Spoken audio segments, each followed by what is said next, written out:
Okay, part 5. Who the fuck did I marry? So, I'm questioning all this stuff in my head out loud on my audio diaries. And then once again, I'm like, but look at what he's giving you. Like, he's paying, it wasn't a question about money. It was just a question of, are we really about to move into this house? And keep in mind, he's paying all the household bills. He still is. So, we were supposed to close before Memorial Day. We didn't. There was an excuse. There was always an excuse with him. Always an excuse. And I didn't know enough about the process to question stuff because I really wasn't involved the way I should have been. And it was giving me a lot of anxiety. So I'm pregnant with a lot of anxiety. And if I'm gonna be 100% honest with y'all, I was not expecting that I was probably going to have a healthy pregnancy because I was stressed. And what I was stressed about is I didn't know what was going on because I wasn't really involved the way that a normal relationship would be involved. Just being honest. So we did not close.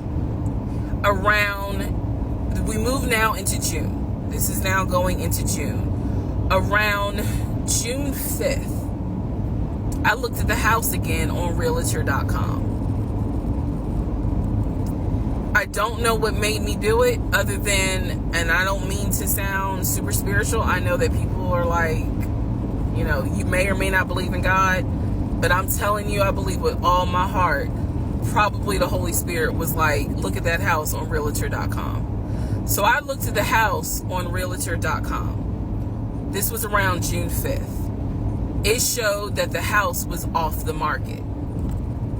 And I remember being like, okay, wait, what does that mean? What does that mean? Because ex-husband is telling me we're about to close on the house. We're about to close. It's our house. We got furniture, da-da-da, da-da-da, da-da-da. He's also telling me that he's been in contact with the realtor, his friend, who was telling him, this is what was happening next. Here's what's going on. So the guy that we initially worked with apparently is completely out of the picture. But again, I was not heavily involved. So I'm just like, let me look at the house. I see it's off market. What the fuck does off market mean? Like, now I'm really freaking out. So it shows the name of the real estate agent for the seller. I don't remember her name. I called her and I said, I said, my husband and I, even though I wasn't married, my husband and I were looking at this house at 123 Main Street. And we really wanted to tour it, but now I'm showing it's off market. Is it not available? Or, I pulled that card and she was like, oh, no, ma'am. The home closed yesterday. It closed June 4th. Again, there are certain dates I just remember. And I said, oh, it closed June 4th? I was like, really? And she said, yes, ma'am. She was like, my sellers sold the house. And I was like, oh, man, okay.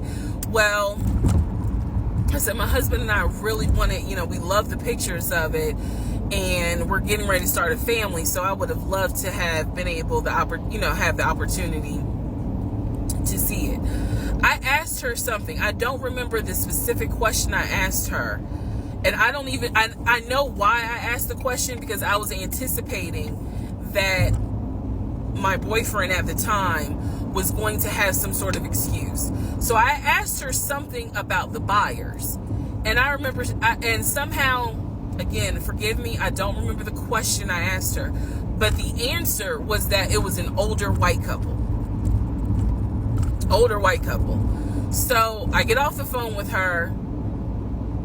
I record an audio diary, and in the audio diary, I specifically say, okay, there is no house. he's going to have to get out of this lie somehow. Because now I realize, at the very least, he was lying about him being the one who was under contract. I knew enough about that. So I was like, what, how is he going to get out of this? Again, I've listened to the audio diary in 2024. I literally said in that audio diary, how is he going to get out of this lie? And I was trying to think of ways on how he's going to do it. And something said to me, because I say it on the audio diary, I said, he's going to say it's a bad deal. And he's going to say he wants to pull out. Y'all keep in mind, I am pregnant. So I had a decision to make. As ugly as this decision was, I made the decision, you're about to have a baby with this man. He's paying all the household bills. Let him get out of the lie. And that's what I did. I purposely made the decision that I knew he was going to come back, and I knew he was going to give me some bullshit on why he couldn't buy the house, because he didn't know that I knew that house is already sold.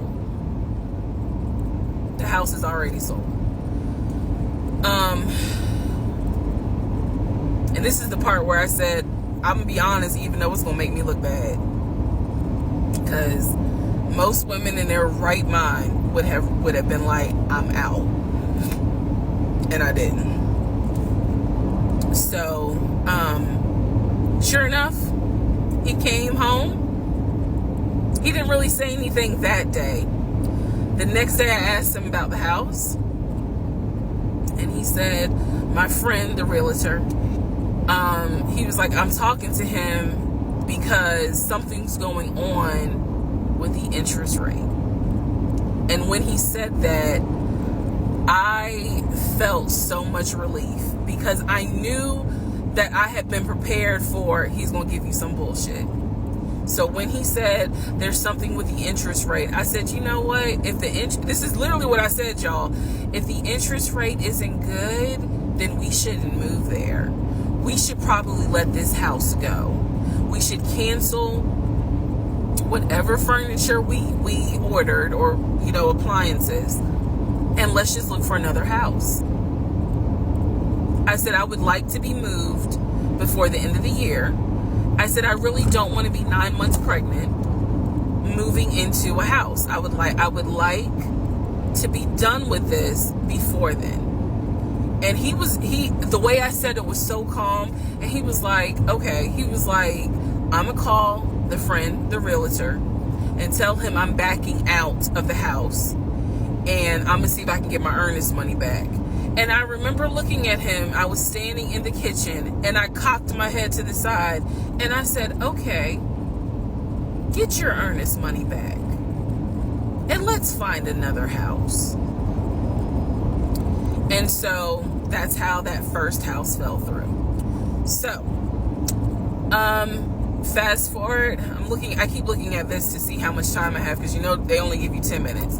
So this is part 5. Part 6 is coming up. But subsequently, what ends up happening the next week, which is mid-June, I was at work, and I started cramping, started bleeding. And at this point, my doctor, I had just had an ultrasound earlier that day. So I went to work, because the ultrasound was fine. I went to work, and the cramping and the bleeding started, and I started crying because I kind of knew what was going on. And my doctor had called me and told me that when they did the ultrasound, they did not see a heartbeat. So she was like, this pregnancy is not going to be viable. So I'm crying, hysterical, and now we're going to get into part 6.